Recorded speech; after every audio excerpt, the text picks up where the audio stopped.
Página 43 de 418. Las grietas del neoliberalismo, María Cristina Bayón, 2019. Dimensiones de la desigualdad contemporánea en México. Parte 1.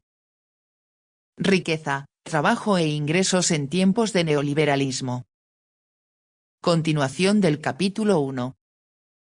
El camino menos transitado. Políticas para la igualdad social. 1.3. La evolución reciente de la desigualdad en México, un panorama general. ¿Qué es lo que provoca la desigualdad de ingresos? ¿Cómo se relaciona esto con la desigualdad de oportunidades? En esta sección se examinan resultados concernientes a la evolución de la desigualdad de ingresos, en tanto que se trata de la dimensión para la cual se cuenta con mayor cantidad de análisis. Sin embargo, no por ello dejaremos de hacer referencia a la literatura cada vez más abundante sobre desigualdad de oportunidades que ha comenzado a acumularse desde distintas perspectivas en los últimos años. Si bien, como mencionamos, ambas dimensiones se encuentran íntimamente relacionadas, en el presente análisis optamos por examinarlas de manera separada. 1.3.a. Desigualdad de ingresos.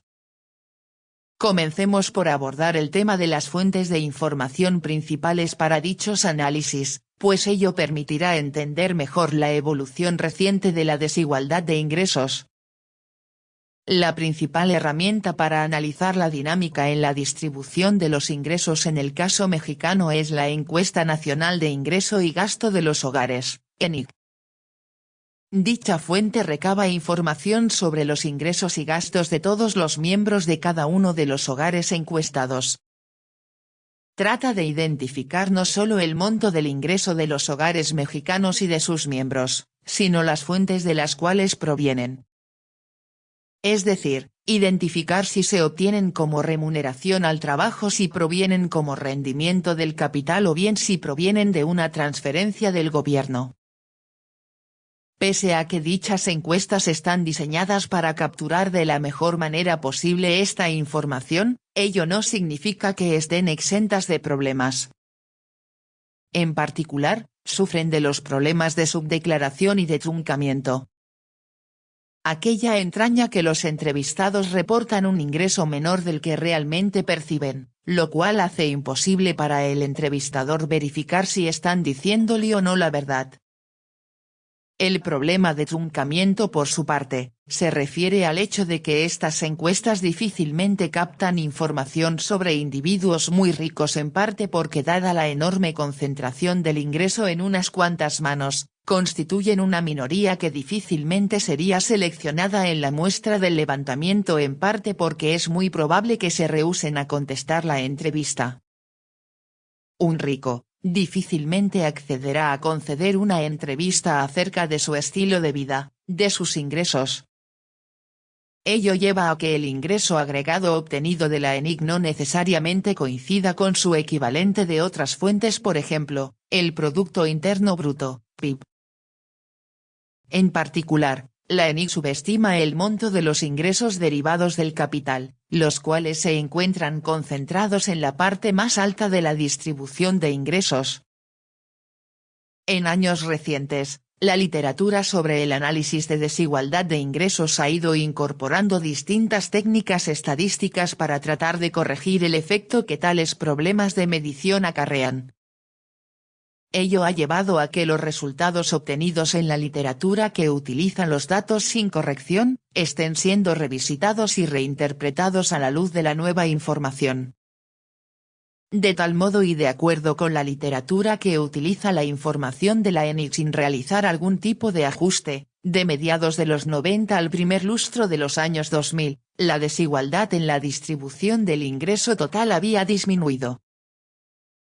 Tal tendencia a la baja de la desigualdad, de acuerdo con la información capturada del modo referido, se debía primordialmente a dos elementos. 1. Un descenso en la desigualdad de la distribución del ingreso laboral y 2. la acción de los programas sociales de transferencias focalizadas en la parte más baja de la distribución. En cambio, la literatura más reciente, que ajusta los datos de las encuestas por los problemas arriba señalados, descubre que la desigualdad de ingresos se ha mantenido constante en niveles muy altos a lo largo del mismo periodo de análisis. Este fenómeno no es solo observado en el caso mexicano.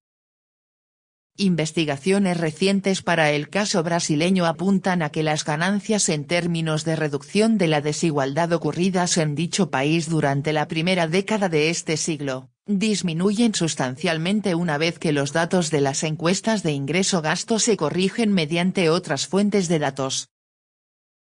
La diferencia entre ambos resultados surge primordialmente en el comportamiento de los ingresos provenientes del capital, los que mayor subreporte presentan en la ENIG respecto de lo reportado en otras fuentes.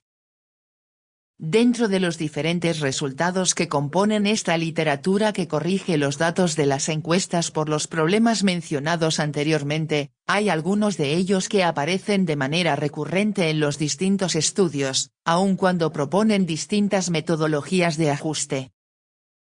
Dichos estudios encuentran, por ejemplo, que 10% de mayores ingresos de la población concentra cerca de 55% del ingreso total del país.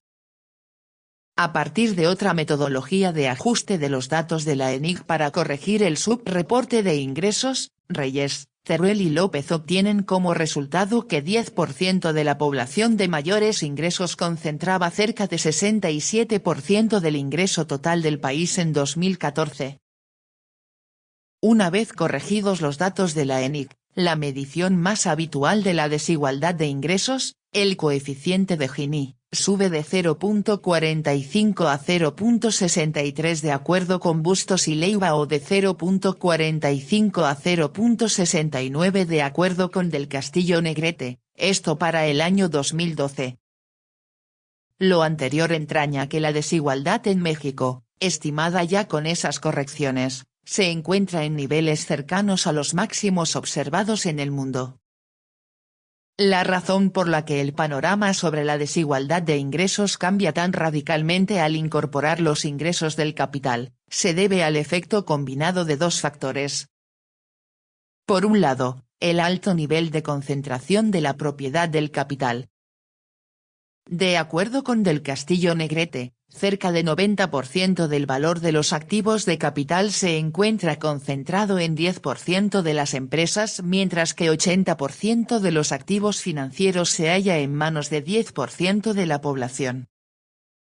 El segundo factor, la proporción del ingreso total que percibe el capital ha ido incrementándose de manera sustancial, desde 60% en 1976 hasta cerca de 70% para 2012. Esta literatura se ha ocupado de estimar la participación de los salarios o del ingreso laboral en el producto. El complemento de dicha proporción corresponde a la participación de las ganancias.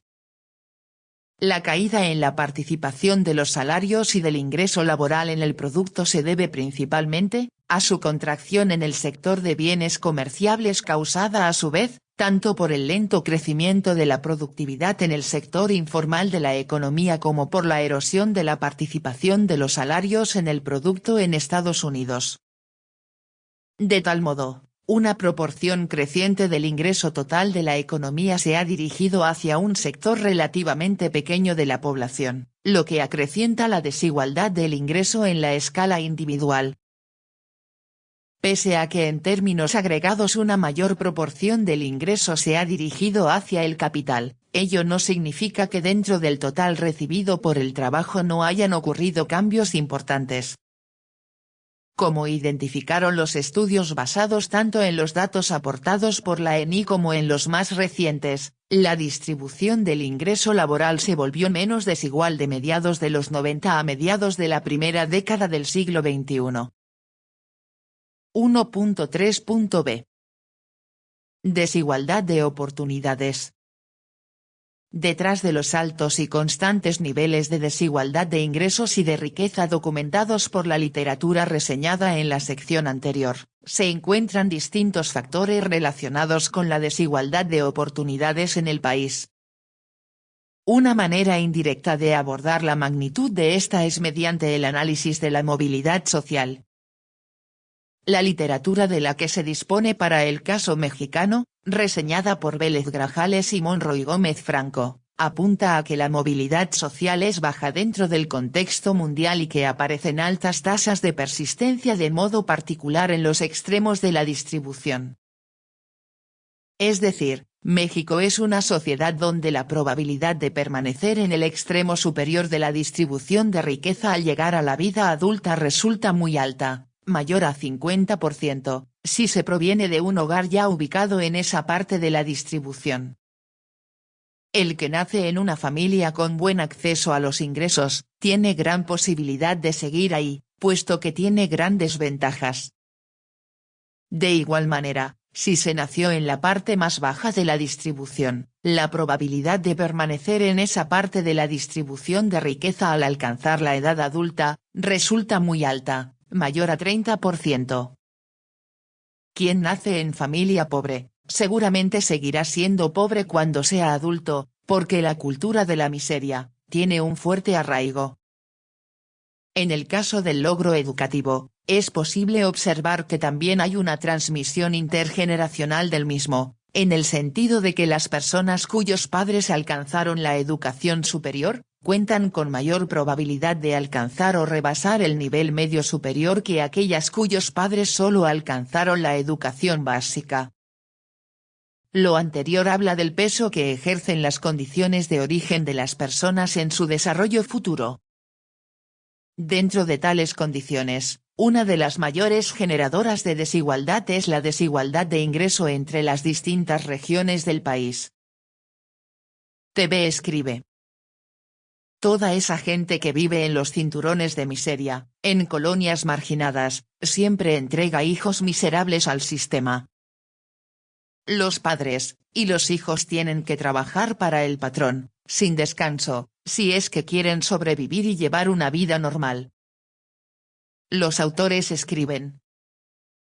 La literatura sobre el tema muestra que dichas brechas de ingreso entre las distintas regiones del país dejaron de reducirse a un ritmo significativo a partir de los años 80, si se toma a las entidades federativas como referencia y a partir de la primera década del siglo XXI si se analiza a escala municipal. A ello se agrega el hecho de que justo en los estados más pobres, el crecimiento económico parece tener menor repercusión sobre el ingreso de las personas más pobres. Dicha heterogeneidad en los niveles de ingreso de las distintas entidades federativas se traduce en agudas diferencias en términos de la disponibilidad de bienes y servicios a los que se tiene acceso durante la infancia, lo cual conduce a ventanas de oportunidad marcadamente diferenciadas cuando las personas llegan a ser adultas. Es decir, dicha desigualdad regional se refleja en un importante componente generador de desigualdad de oportunidades. Pese a que aún no se cuenta con una literatura extensa para el caso mexicano, ya han comenzado a desarrollarse mediciones directas sobre la desigualdad de oportunidades. Para ello se estima el porcentaje de la desigualdad en una variable de resultado, la riqueza de los hogares en términos de activos o el ingreso del hogar. Dicha cifra es explicada por las desigualdades en circunstancias del origen. Entre ellas usualmente se consideran la educación y la ocupación de los padres si la localidad de origen es urbana o rural, la riqueza del hogar de origen. Se trata de la aproximación de Vélez Grajales, Monroy Gómez Franco y Yalonetsky, entre otros. Los autores mencionados identifican que al menos 35% de la desigualdad en riqueza e ingreso en el país surge de las diferencias que hay en las circunstancias de origen, es decir, en la desigualdad de oportunidades.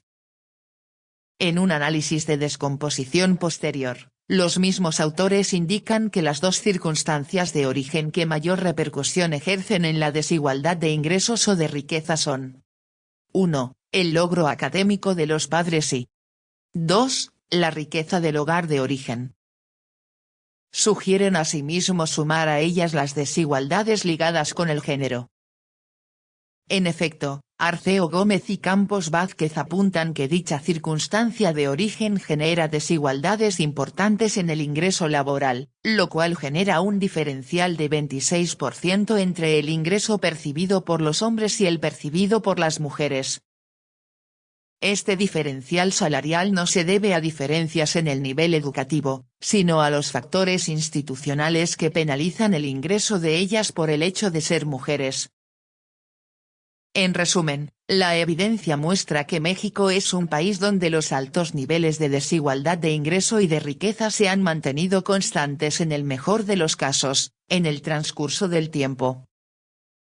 Dichas disparidades tienen su origen en las desigualdades de oportunidades, las cuales son generadas por las desigualdades en las circunstancias de origen, y a la vez, las refuerzan. TV escribe. ¿Para qué se retuercen tanto las neuronas? ¿En qué ambiente naciste?